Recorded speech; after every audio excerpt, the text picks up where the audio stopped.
Hey everybody, today I'm here in one of our 2020 Jaguar E Paces, and I'm going to be going over some reasons why your lane departure warning might not be working. So just going over some reasons why your lane departure might not be working. First one, if your foot is on the brake pedal, it will not be active. So the lane departure will not be active if your foot is on the brake pedal.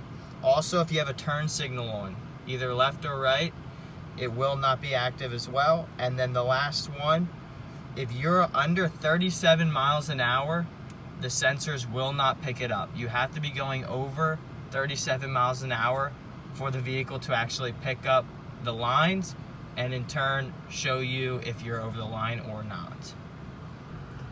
So first off, we will check just to make sure that it actually is on. So on this vehicle specifically, what you're going to want to do is look on the left-hand side. Down here, there's a little button. That is the lane departure button. You click that, a little lamp will display up front. I'll zoom in so you can see it.